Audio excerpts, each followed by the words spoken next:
What's up, everyone? DJ Nubis here with you in the Meltdown Radio podcast with another edition of Vintage Cult Cinema.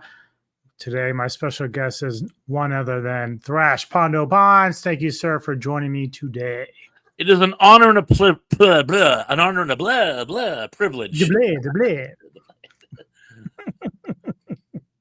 I'm sure it is for you too. yes, and for her too.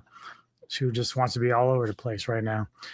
So for those that don't know, this show is basically my chance to kind of go back and revisit what I would consider cult classic films. Obviously art is subjective, entertainment is subjective, so not everybody will agree that every film that I have in my list that I do these shows with will be cult classics, but for me they are. And today I have chosen you and I to revisit 1977's The Car. Directed by Elliot Silverstein, written by Michael Butler, Dennis Schirach, and Lane Slate, starring James Brolin, Catherine Lloyd, Ronnie Cox, as well as Kyle and Kim Richards. So Kim Richards, we know her very well.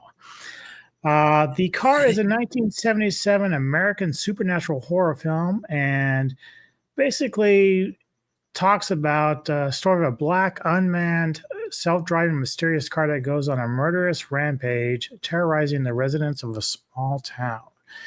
And I remember first time, I think my parents and I, we were probably on vacation in Acapulco, Mexico, maybe, and just, staying at the hotel or whatever. And I was up late one night, and this is kind of a weird year for me because it's when I discovered a lot of these made-for-TV movies, although they did say, I think this might have hit the theaters, but it probably didn't do very well. So, but you had like this, the Devil Dog, The Hound of Hell. You had Beneath the Bermuda Deaths.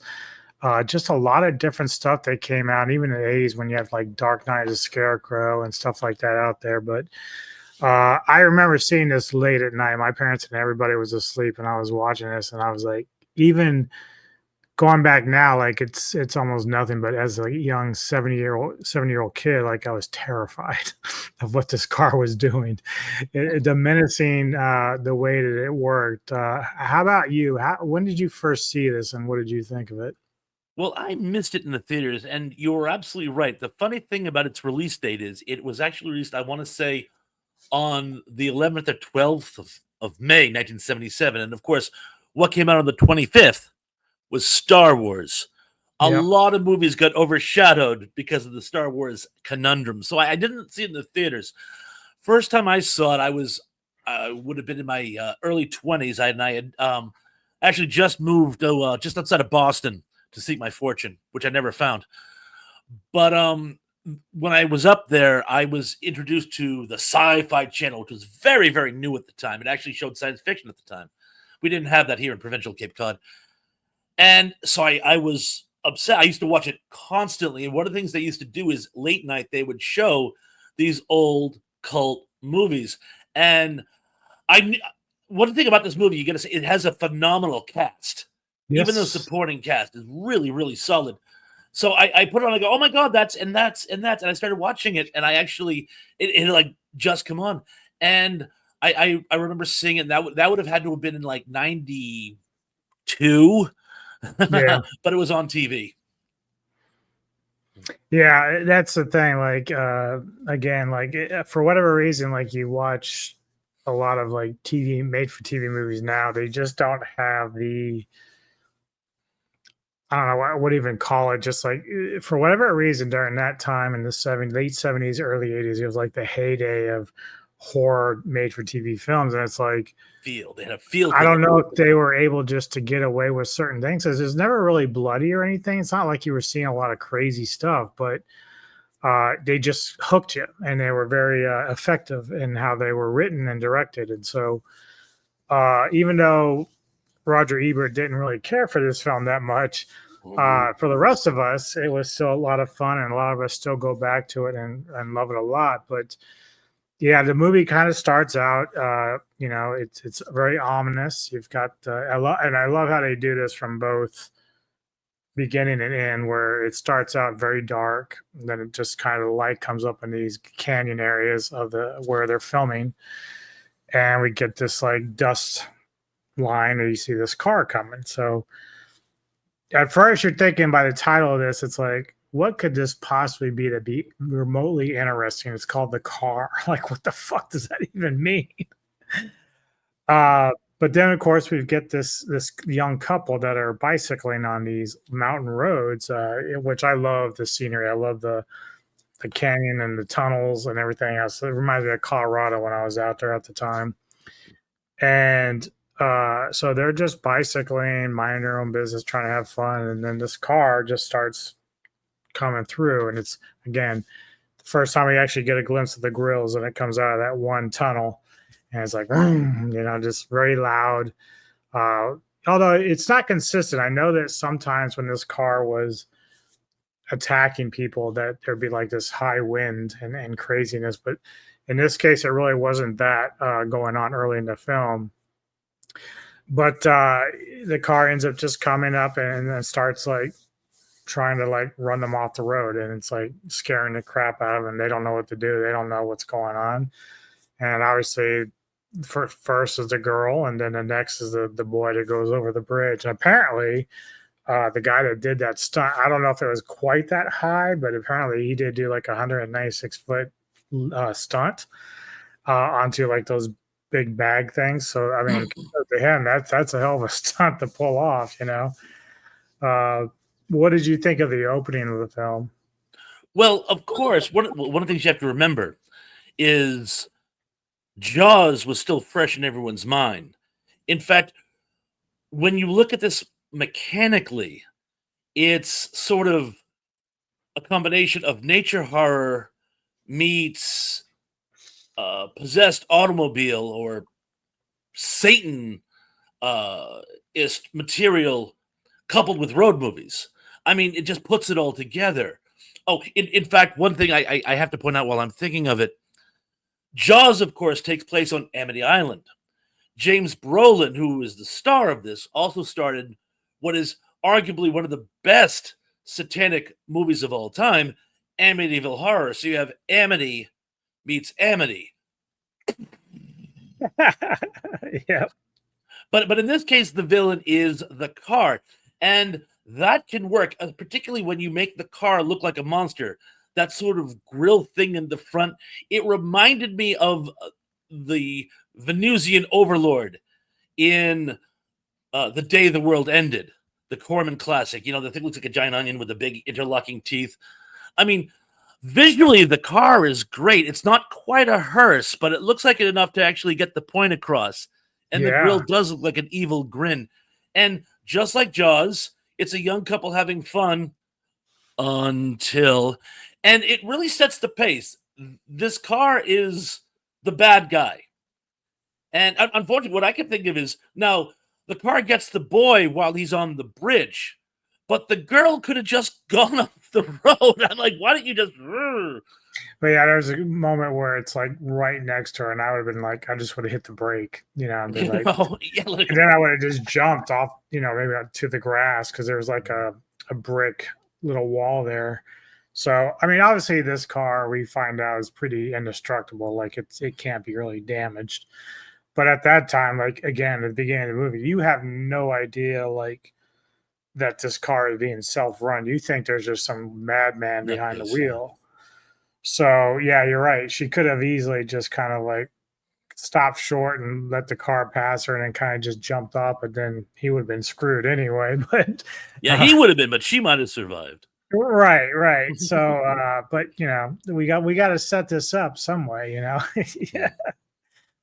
But it isn't too long before the car then keeps going, and we get another scene where this young hitchhiker is playing it's like a trumpet or trombone. I can't remember what it was. French horn, I believe. French horn, yeah. So he's just sitting there, and he's outside of this house that's run by Amos Clemens, played by the wonderful R.G. Armstrong, who's been in a lot of great films, been passed. So rest in peace, my friend. But he's having like this an issue with his wife. So he's having a domestic issue with his wife, and he's probably slapping her around a little bit or yelling at her. And the hiker's like, "Yo, brother, maybe take it easy." And Amos is like, "No, you mind your business. You're the one that woke me up this morning with that shit."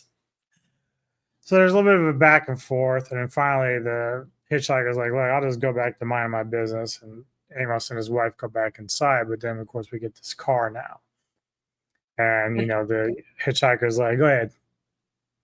Oh, I was just going to say that they do something which is really slick in sci-fi movies, and Brian Ellis talked about it in interviews he did, where it's if you can establish a character as someone who you think or the audience will think will be a principal character, and this guy wins the Steve Guttenberg Award for being the sort of comedic drifter type. You really think he's going to be the one who we follow through the story. He's going to be our tie-in, and they kill him off, bam, and it's like, wow, it creates a real jump. It's actually, I thought, one of the most effective parts of the movie. And while we're on the subject of that whole, and of course that makes Armstrong the principal witness because everyone else is dead. But you see his truck straight away, and it says high explosives, and it was foreshadowing. I go, I bet that comes up at some point in the rest of the movie. Spoiler alert. We'll talk about that more at the end. But I love how, and they somehow made it subtle. Like I picked up on it, and I'm sure a lot of people did, but it was all done kind of in passing. And also, they set up the fact that Armstrong is not going to be the hero. He is a jerk. He kind of goes out of his way to be a jerk. He puts a lot of effort into making you not like him, literally from the get-go. Oh yeah, yep. And that's what's funny too, is because we also learn early on here, this car doesn't take well to like people insulting it. So the devil is not mocked. Yeah, so the car comes up, and of course the hitchhiker, he's like, he's thinking, oh, just please be a pretty blonde, whatever. Because this is like California, and it's like, at least that's the implication. And Utah. Yeah. So, but you've got these young 70s kids, and they're like just kind of passing through or whatever. But so the car comes, and it aims for him, and he jumps out of the way. And the car keeps going, but he decides he's going to like give it the bird. It was like, fuck you. And then the car stops. And it was like, oh, you made a mistake. You should have just let it keep going. Yeah. And then, of course, the car backs up. And, of course, it's really dusty. So, like, that's sort of like the brilliance of this, because there are times you think, well, people should be able to see things coming. But with all the dust and the roads they were, it was a nice camouflage for the car, too, because it was just kicking up a lot of dust all the time. So, starts backing up, and then it just runs over the guy, like, and then just keeps running over. Like, it didn't even stop just once. It got really pissed. Yeah, so it's like, don't insult the car. That it doesn't like that. But anyway, again, we change to another scene. We're getting introduced to James Brolin's character of Wade Parent. He's the chief deputy of the local police department. He's dating Lauren Humphreys, a teacher at the local school, played by Catherine Lloyd, very lovely woman. And of course, we get introduced to Ronnie Cox, who, again, if you don't know him, you would recognize him as the baddie or the main villain from RoboCop when that got released in the 80s. So in this case, though, he's a good cop, and he's got a ragtag team there. Brolin does of Wade, but he gets introduced also to two kids played by, is it Kyle's or Kylie? Because they're both girls. I believe it's Kylie. Yeah. So Kim and Kylie Richards. Kim and Kylie. Yeah. So, which of course Kim would go on to be in like Assault on Precinct 13, Tough Turf, and stuff like that. So if you're familiar with those movies, you know what I'm talking about. Definitely. Yes, definitely. But I do like the dynamic between Wade and Lauren. Like, it's a really good chemistry between both actors, portraying love interests and whatnot. So I forget what they said. She was, they're just kind of being sexually coy with one another. So it's like, she's kind of like filling in since he divorced or his wife or whatever, and the kids don't really know if she's there or not. But he's trying to initiate sex, and she grabs him by the balls, and she's like, but it's all playful. It's like she's just kind of like, and she starts talking some sort of old movie quotes or Gangster type. something. Yeah, yeah, yeah. So it's very playful and fun. It felt almost ad-libbed. I think there was Yeah, a certain amount that was ad-libbed in this. if it is, it's brilliant. Like it's so good. But yeah, that sort of sets up our two main love interests, and then of course, kind of like Jaws, as you brought up. Wade's called. It says there's been like an accident with I believe they found the girl first, or maybe no, it was actually the hitchhiker because Amos called it in.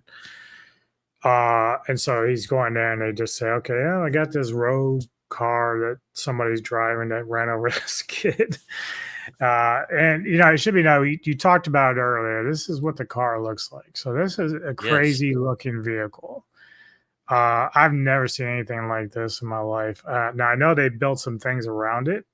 Yeah, to build it up. And I know the director had asked the guy there was 4 of them made for the movie, and I think 2 were destroyed, where one's in preservation, and I don't know what happened to the 4th, but the idea was to take the car and make it look evil.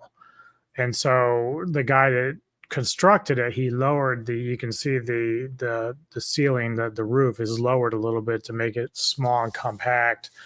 And then, of course, the wheel wells are expanded a little bit. So it almost looks like a kit car. And I know you know what that means, but a lot of people may not know what that means. No, not sure, actually, to be honest. well, kit cars are kind of like, so if you ever seen like a real Lamborghini, like it's a well-made, well-put-together car, a very expensive car, but they had kit cars where you can build them yourself, and they're almost like, I hate saying cheap, but that is cheap fiberglass. So it looks like the real deal, but it's really not. And it might have like a pretty good engine, but it's not the actual deal. It's just like a copy. So in this case, that frame and the body just looks like it belongs on like a race car. Like, it's something you would see in drag racing or something, or not drag racing, but stock car racing. But yeah, so Amos, is again the guy that we're not really liking because he's a dickhole. You got the main sheriff, who's this older guy that cares about his wife. Like, look, man, you can't. If you gotta tell me if this guy's fucking hurting you, there's an implication that there's a love triangle. That James Marley plays the sheriff, and you get the impression that he dated her first and never get over the fact that she left him for this person I can't say, but yes. And James Marley is phenomenal. James Marley, most people probably remember him best as the director Waltz in the Godfather saga, but he had done many, many other things. He did 2 episodes of Twilight Zone. One of my personal favorites, the old man in the cave, with James Colburn. Absolutely love it. And but he was a great actor, and I thought he was great in this. But again, not to give the game away, he wasn't in it for very long. So again, it sets us up for another kablam. Well, I think that that's sort of the kind of the plan of this film is like there's a couple of deaths that you're just like, oh, that sucks so bad, but it leads to the end basically. But yeah, so as you said, Sheriff Everett Peck, played by Marley, he cares about the wife of Amos, and I agree with you. I think they showed that he like went back to childhood, and he just never got over the fact that they weren't a thing because he really cared about her. But yeah, so then it just comes again back to the hitchhiker. He's dead. So they're going to try to put out APB on him to make sure they can find the car, even though Amos can't really describe it because he's like, well, there's a lot of dust going on, couldn't see a lot going on. But the sooner or later they find the girl's body, somebody comes across that. And so Ronnie Cox character, Deputy Luke Johnson, he knows the boy that was dating the girl, but the boy was supposed to be on like a trip for an interview. So he wasn't even supposed to be out there, and they don't know where he is. Like he thinks he's doing what he's supposed to be doing. But they find the girl and they verify it's his girlfriend, so they're like very sad and everything. So now Luke is kind of concerned. But then again, it just leads to a lot more questions about the car. They're putting out roadblocks and all this stuff out there. And then one of the more pivotal scenes comes when Lauren, who is that school teacher, she's kind of also the one helping out with the band for the school band that they're going to be practicing um, for some event, I guess. But they're 4th of practicing. July, ironically. I think it was Yeah, the 4th of July yes, parade. I think you're right. Yeah, I think you're right. And so they're kind of out in this like field with these horses and stuff. It's like a farm almost, and they're practicing going around the track. And this is where we kind of get the first implication about the car and like how it's able to get around, and where the wind starts playing a factor. Like it's now we're like, oh, okay, now this is almost supernatural. Like, because how is it able to generate this crazy ass wind and create these storms sort of that come? It's not like a massive storm, but it's enough to kind of shake you if you're not, because it just comes out of nowhere. So they're practicing, and then the car certainly starts coming up. And again, it's almost like a Jaws thing, because like, there's that point where it's driving on the side, and they're all trying to run, and it's almost like a fin. Only it's not a fin; it's a car.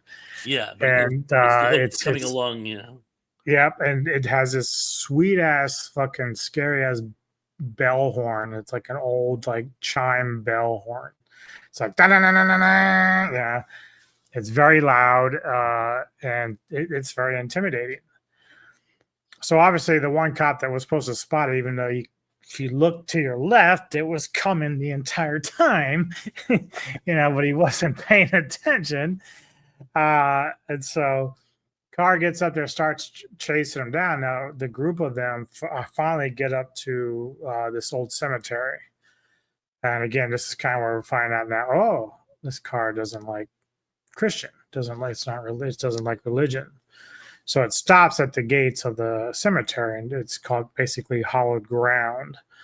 When you were watching this and this part unfolded, what was your first thoughts about it? Well, again, how should I put this? You have to kind of extrapolate what's going on, because there's no context with the car. In fact, throughout the entire movie, you're waiting for context with the car. Is it a cursed car? Is it Satan incarnate, pun intended?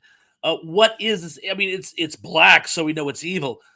But again, when they run to the church, and first of all, it's like, remember in Jaws, it's get out of the water. Yep. Since they're on land, it's run for the cliffs, which is sort of like land Tremors. squared. Yeah. And the cemetery represents a sort of island situation, but it's an enclave of safety, and we kind of figured it because right to the gates and it stops. And it's kind of like, oh, it's like in the old Hammer films where a vampire can't follow you in the house or go into a church, certainly. So I have a funny feeling the makers of this film were a fan of Hammer horror too, by the way. I have nothing to base that. And now as you brought it up, so the cemetery also reminds me of Grand Junction and Jaws 2, because the kids all have their boats together and they're all like floating towards this one little spot. But I can't remember, did Jaws 2 come out before this? Because I almost say it did, just because of the way that this was written. It's very similar to that. I want to say 78, so I think it was just after. Oh, okay, and by the way, yes, you remember in Jaws 2, they end up on this a little tiny island. It's not really an island; it's a sandbar where at low tide it comes up, but at high tide it disappears. And we have those off the coast of Cape Cod. I used to play on them when I was a kid, and it would be the perfect place for a shark to trap you. The only difference is, of course, cemeteries don't fade. But again, we kind of extrapolate that it has something to do with hallowed ground, like in Highlander or whatnot. But again, you keep waiting for the context. Like a couple of things. I don't know if you notice this. James Brolin's character keeps referring to his late father, who had been the sheriff before Marley. And I kept, wouldn't have been convenient or expositional if there had been some backstory where his father had died fighting a satanic car 20 years earlier. Or Yeah. just maybe not even knowing it was satanic. Just, oh, yeah, he was killed in a hit and run accident 20 years ago. And yeah. But they didn't give it to us. Yeah, that would have been very interesting because it'd almost be like the whole, you know, if you went back through some paper clippings and there was a story about a black car that had killed somebody and his dad never solved the crime. Like that would have been kind of a cool thing, you know? Exactly. Or why this town? I mean, in Amity Island, well, it's a shark. Sharks live in the water. This one just happened to show up. Why would a satanic car pick a suburb of Ogden, Utah, out of the flippin' blue? Now, one thing that was going on at the time in the Southwest was those satanic killings. Remember, the cows were being killed and mutilated, and a lot of people blamed that on devil worshippers. But I wouldn't be surprised if they had an idea for a haunted car first and added the satanic level layer, because of course it opens with that really cryptic line from one of the most notorious Satanists in American culture, Anton LaVey, who was killed in a what? In a car accident. So, well, there you go. I mean, he's actually an uncredited consultant on the film. So yeah, that blew my mind. But yeah, I read that too. Yeah. Yeah. So they could have gone more with it, and they didn't, and I'm not sure why. When I was reading, I guess the final print was trimmed heavily for one reason or another. Perhaps there was some exposition which didn't really work, so they clipped it, but it unfortunately took out backstory. Yeah. Well, plus with it, again, I don't know how long this might have been in theaters. Like 2 weeks. Yeah, well, yeah, I can't imagine long because, like, I really thought this was more of a made for TV because the way that it's kind of designed and the way they designed it when I watched it on TV. It does. It to me, it felt like an episode of Night Gallery that they just expanded with some extra human drama, like that whole Ronnie Cox alcoholism backstory, which was completely unnecessary. But of course, bear in mind, late 70s, alcoholism was the real hot button. They were doing made-for-TV movies of that. They were doing after-school specials. People had just really started talking about alcoholism, so they threw that in as well. But it really, really, really felt like padding. And some of the other stuff they did, too, also felt like they were just sort of stretch, you know? Now, the other thing about this is a great fucking moment when the cars pinned the group into the cemetery, and Lauren, played by Catherine Lloyd, she's now trying to distract the car so one of her friends can go to the cop car where the guy was, I guess he got hit and killed, can radio more cops to come. So she's going to distract the car by talking shit to her. And she thinks as a driver. So she's like, yeah, you think you're bad? Get out of the car. You know, you ugly car. Which I'm sure the car doesn't like to be insulted. So it starts doing these like little spins and wheelies and stuff like that. They get angry, which I thought was a great way to kind of give the car personality, because it really does get pissed off. It starts honking a lot and starts revving the engine and going around. And so eventually, yeah, they do get the cops to come. And again, this is another thing that's very weird about the car is it's able to pick up radio signals, so it can hear what's being conveyed through the CBs and everything. So it knows cops are coming. So it's like, okay, time to go. Just have to come back another day. So yeah, you know, you have a lot of that, which again, that's going to set up a scene later, obviously. Then comes the time when we're back at the station, and you know, they have like an Indian reservation nearby, I think. So one of the cops is an Indian and his family, and they start talking about, well, I should say first is when Sheriff Everett Peck's getting ready to leave for the night, and he comes across, he sees Amos and his wife, and again, there's arguing and bickering, and Amos is just being his usual dick. So, but then he starts seeing, I a car down the road that's just kind of sitting there, which that's some empty streets at night. Let me tell you, there was a whole lot going on. So he sees this car, and again, it's real creepy. It starts creeping up, no engine running, but or at least the engine's not loud. And then all of a sudden the lights pop on, and actually went to hit Amos first. And I think that was almost like, hey, I'm going to hit the guy that witnessed me doing this, and then veers off and runs over Everett Peck. Go ahead. I actually, I put a lot of thought into that because it's actually one of the best scenes in the movie. Mm-hmm. And bear in mind the staging, the sheriff had just had to let Amos go. He wanted to put him away, but he just had to let Amos go.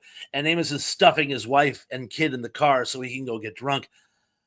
And the sheriff notices the car first, and he noticed Amos is standing right in front of it. And he's almost like, this could solve everything. It's almost like you can see the wheels turning. Is this the car? Is the car going to kill him? Should I just keep my mouth? Because you could say, Amos, get out of the road. He doesn't. He just sort of like watches intently. The car guns it. The car swerves to miss Amos and hits the sheriff. Now, that could be interpreted two different ways. He didn't hit Armstrong. The character's name is Amos because he was evil and the car only kills good. So like, oh, I'm not going to kill you. You're on my side. You're one of me. Professional courtesy goes around him and hits the sheriff, who is the representation of good. Or does the sheriff, is he, because of his hubris, because of his hope that the car will kill Amos, does that somehow cost him his soul? So the car goes, you see, you were good, but you compromised that good. So now I'm taking you. Yoink. So it's a really amazing scene, and there's a little subtlety there where you can kind of interpret it a couple of different ways. And it also misses the woman who, as you pointed out, was indigenous. And what does she say they're going to do? They're going to move further into the hills because think of it this way. The evil is the colonizers, the people who built these roads which destroyed the land. Like it's like that Twilight Zone episode where they accuse the guy is an industrialist and they're drilling for oil in Africa, and the witch doctor says you're hurting the ground and making it bleed. So what's their plan? To go further into the hinterland, away from the industrialization, where the contaminated evil ground can't touch us. It's really well done. I wish there had been more of that, because that was actually, I thought, the best part of the movie. But it does lead us to the moment where that indigenous woman is speaking to the Native American cop, and he's translating because she doesn't speak English, so she's speaking in her native tongue. But there's also another female cop who's also a Native American. Donna. So it's kind of like I forget what movie it is, but it's almost a copycat of what it is, where the woman explains to the man cop that, what's going on. And so he's telling her like, yeah, just the cop missed Amos and then hit Everett. But then like a few minutes later or a day later, Donna tells Wade, she's like, it's almost like, it's not all that he said. Like there was no driver. That's when we get the whole like, holy shit, like there's no driver. What the fuck's that mean? It's like ridiculous. But then we get a point where, again, we're chasing the car down, and it's, again, they have roadblocks and stuff, but we see like a scene that I know I'm going to be doing a review for the Wraith at some point. It's almost like a scene from like that too, even though this is years before, where two cop cars are going down the road and this car is flying, and you're thinking, oh, this car is busted. Like there's no way that it's going to do anything. But then it purposely rolls and like destroys two cop cars while flying over, and then just again is gone. Like no issues, no damage, no nothing. And then of course Wade catches up with it, and it's just sitting there, and he's on his bike and gets off. He's got his gun, shoots at it, it's the first, it's not the first time they try to shoot at it, just nothing happens. It's like bulletproof. It just can't, nothing phases it. And we get a nice little cool shot too from the inside of the car where it's almost orangish red. Like, so as it's looking out, it's almost like it was the devil, So he walks up to it. And again, this is almost a cat and mouse part of it now. This car like knows that, okay, this is a good adversary. We're going to see how this plays out. And so he's going to tease this guy, Wade, to see how much he can get away with and try to like figure it out. So Wade opens up the door because it doesn't have handles, so it kind of just pops open for him. At first, I thought when I first saw it, I was like, oh, it's going to let him in the car. That'd be kind of interesting. But then it just like hits him out with the door and then closes it back up and takes off. And it pretty much knocks Wade out. To the point that he is now in the hospital for a little bit. Then that pretty much that moment, everyone's like, okay, well, Wade's okay. I felt like this scene too with the doctor. I didn't realize at the time till today that I rewatched it. His daughter was the one that died at the beginning. And so I was like, wow, that's so heart-wrenching because he's like, you can hear it in his voice. He's like, Wade's going to be okay. But it's such a very despondent because he knows his daughter's not okay. Mm-hmm. So I don't know if he's frustrated with the cops not able to bring this guy to justice that's in the car, or if it's like animosity that Wade lived and his daughter didn't. I don't know, but the way that it was kind of conveyed reminds me of that a little bit. I don't know if you got the same feeling from that. Yeah, because when as he's leaving, Wade says, "I'm sorry about your daughter," and the doctor turns around and with almost like spite in his voice goes, yeah, "So am I." Yeah, as if like I'm professional and I'll still, doctor you because I'm a doctor, but don't think that we're cool here. And right.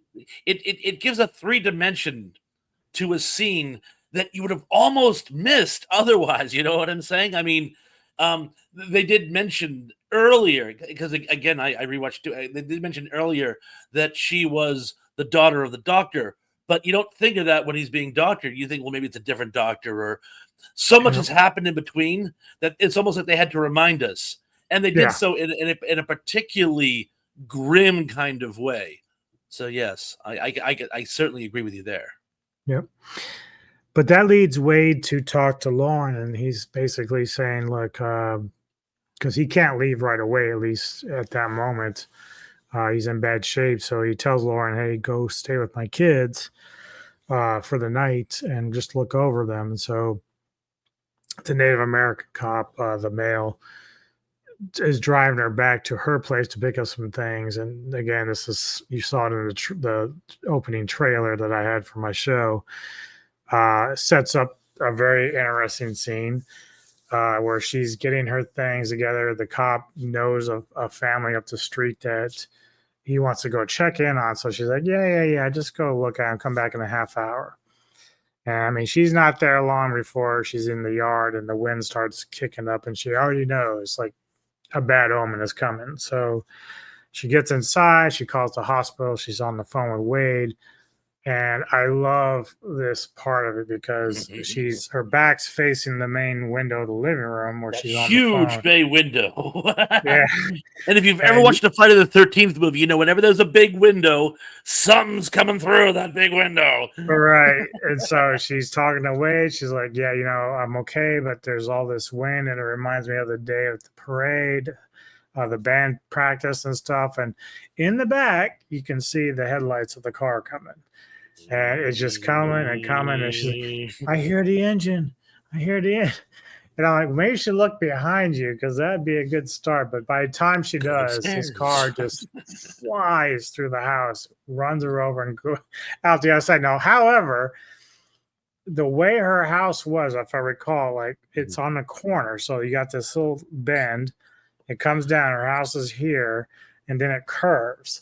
So somehow the car came through and still hit the road. So just magically back on the road after going through the house. But for our sake, that's what we're supposed to go with. I mean, the car did that a number of times anyway. Even after flipping over those cop cars, it just kept on going.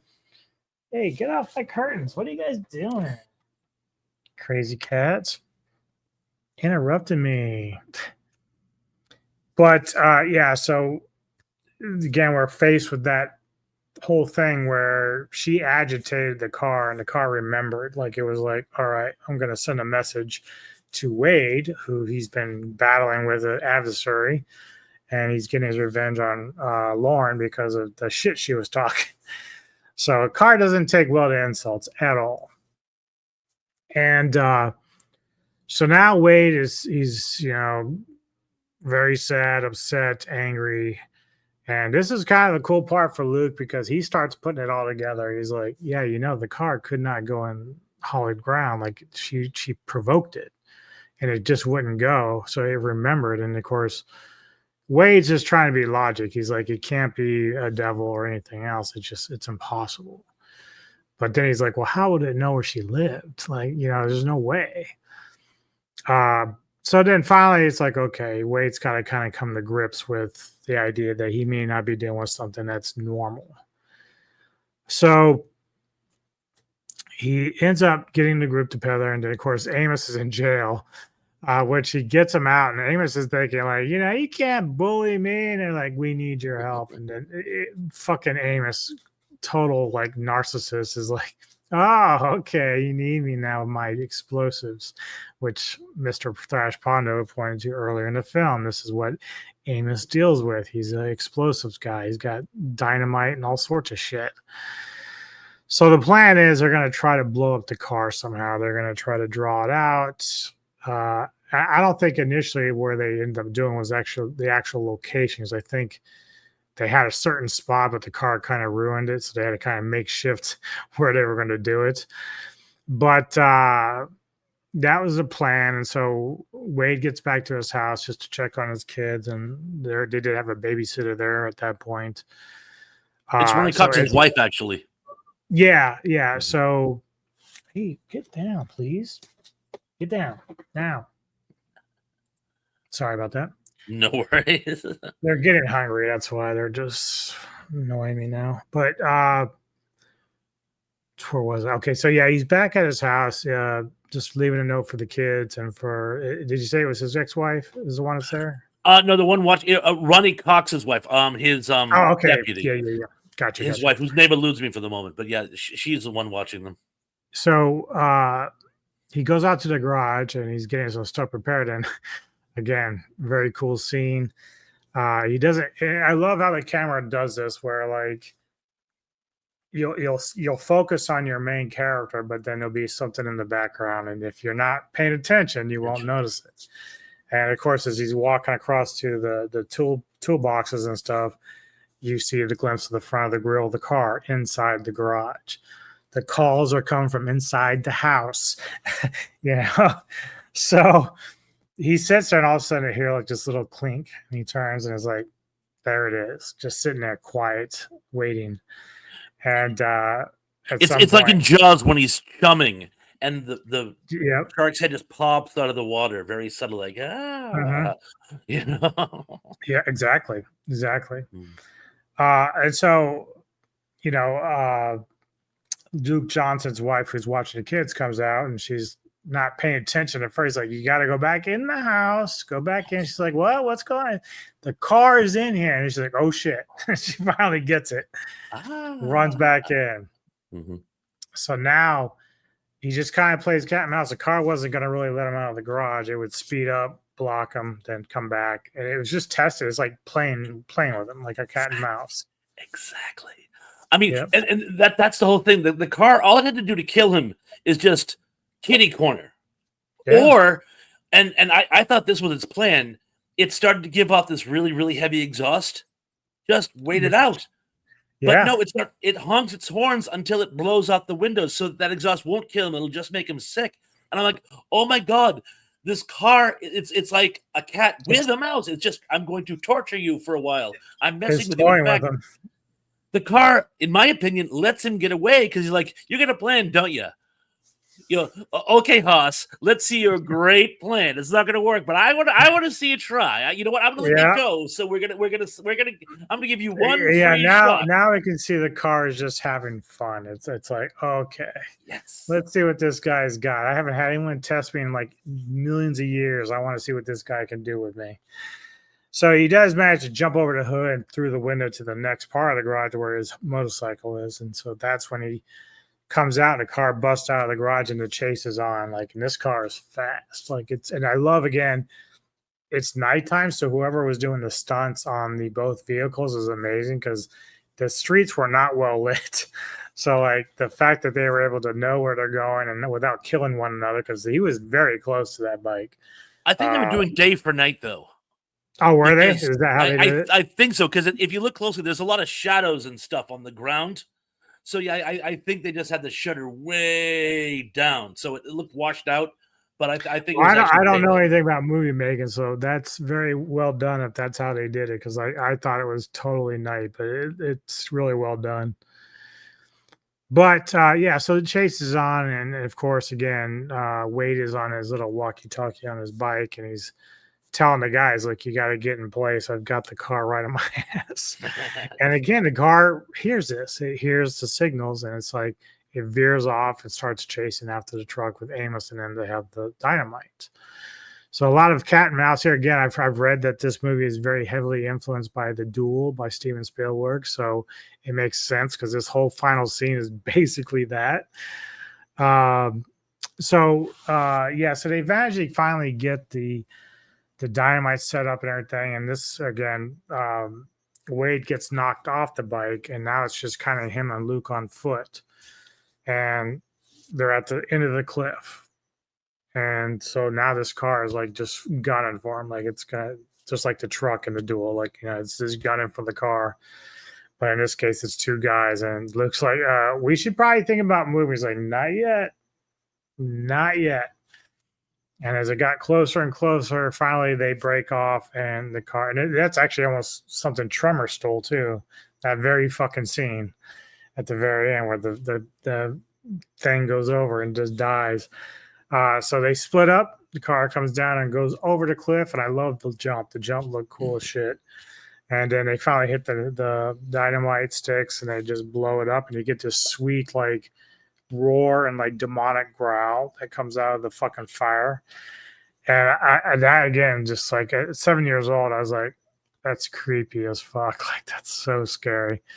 The only thing I would laugh about this scene is like we have like fucking 7 or 8 cops there on the ground. I'm like, we probably been okay with like 4 guys. We had like 5 or 6 of them just piled up there, and they're all looking like, oh shit, it's like 4th of July. So anyway, your final thoughts on that final segment of scenes there? Well, a couple things.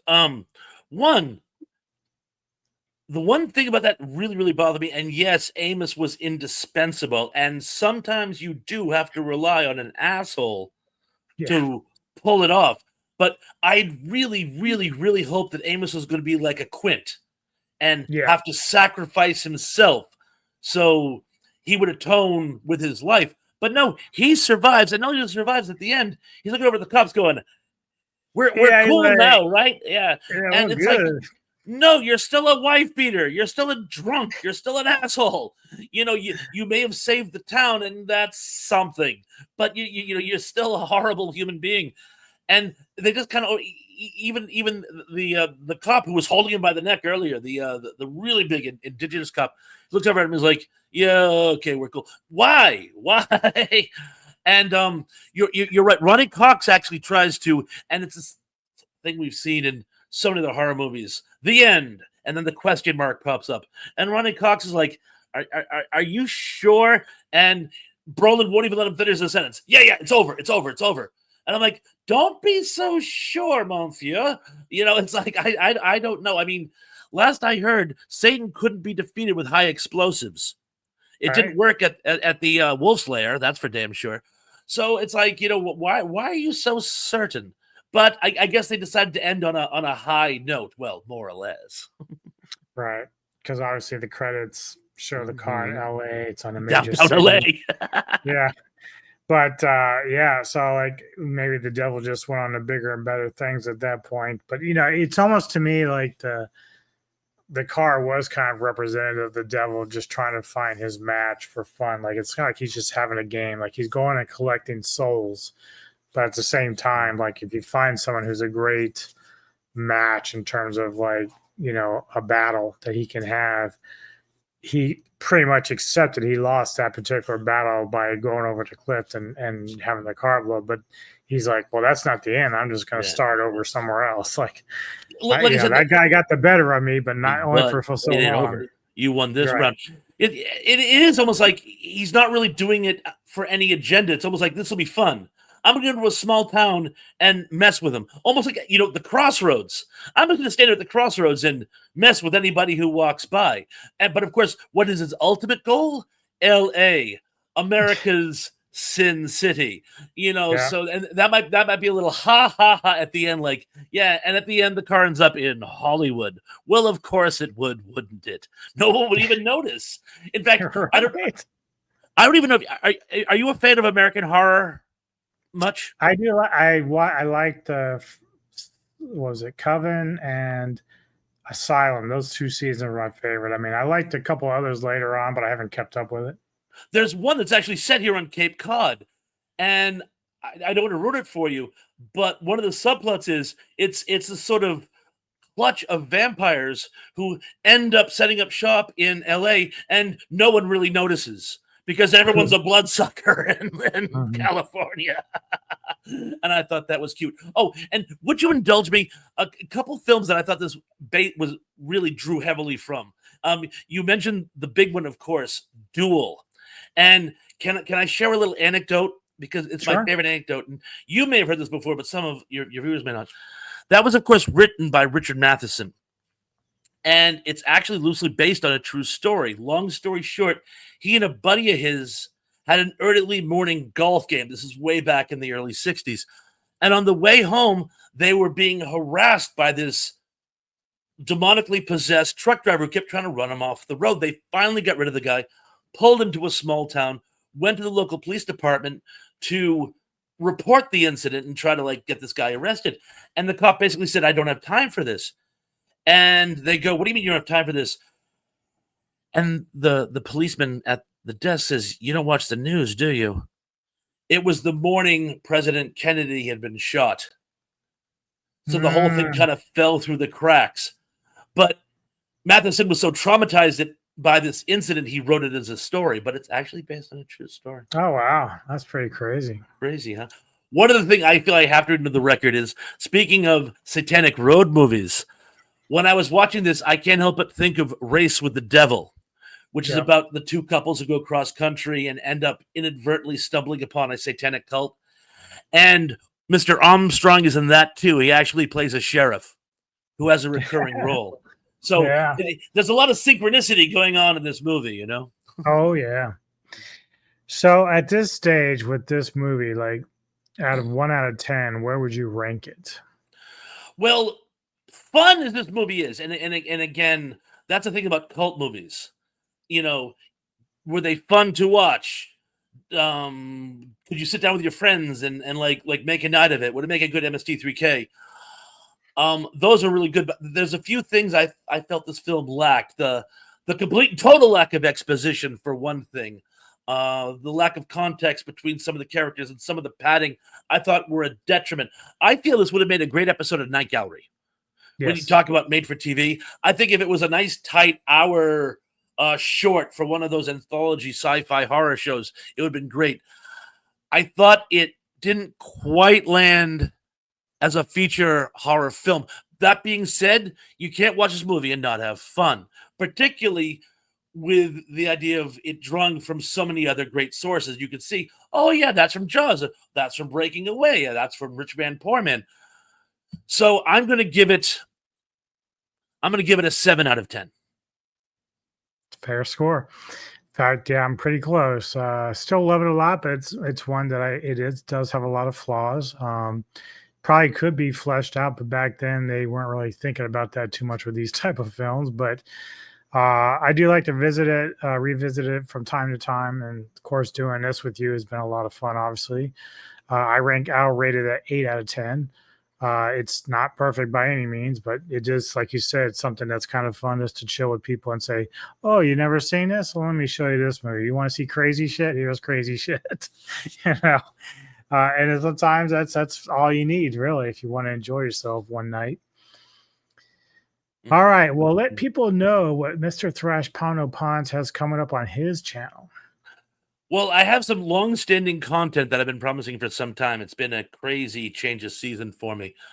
But as you know, I'm a nostalgia channel. I love to do sci-fi, horror, vintage TV, movies, and literature preferred. But I also get a lot of mileage on a series I've been doing on a series of the top 10 worst dad jokes of all time. Expect more of those down the pike. And I also have something that I've been getting a lot of mileage out of now, my wretched recaps, where I take an old comic book and I do a comedic read through on them, or my creepy classics. That's where I take an old top 40 song that everyone loves but never listened to the words to, and I break it down and show just how really creepy the song was. And expect more of all those on my channel very, very soon. I also have live chats, which I do every Sunday. I'll be doing one tomorrow, 7 p.m. All are welcome. I call them Bring Your Own Topic, BYOT. General chat, talk about old movies and TV preferred, but I will discuss any topic people bring to my door, and all your folks are certainly welcome, as are you, as always. You've been my guest on that show many times, and are welcome tomorrow as well.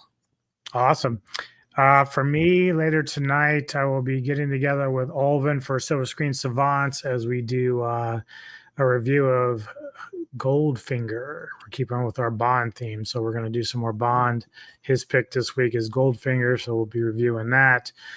Tomorrow at noon, it won't be live, but I'll have it up probably soon after I'm done. But I'm going to sit down with a longtime friend of mine for his band Pisectomy for an interview. Just gonna be a lot of fun to catch up with him. He's got a new record, debut full length coming out called The Electric Elephant Graveyard. So that's gonna be a lot of fun to sit down with him and catch up. He's been overseas in the military in Korea right now, so a lot of fun to just try to touch base with him and see what's going on in his world and some of the music he's making. So, Thrash, thank you very much for taking the time to sit with me, buddy. My pleasure. Love it. Go like and subscribe to Thrashpondo Pons. A lot of great content over there. A lot of great content. A lot of great chats. Chatters are awesome. They usually fly by with Kevin's channel and whatnot. So be sure to say hello and like and subscribe to the Metaltown Radio podcast. If you enjoyed this content, let us know your feelings on this movie. How do you feel about it? Is it a cult classic or are we out of our minds? Either way, as I like to do on this particular episodes of stuff, this segment, I like to do like a little tribute at the end to let us go out on a bang. So here we go. The outro. See you later. Enjoy yourselves, folks. Peace.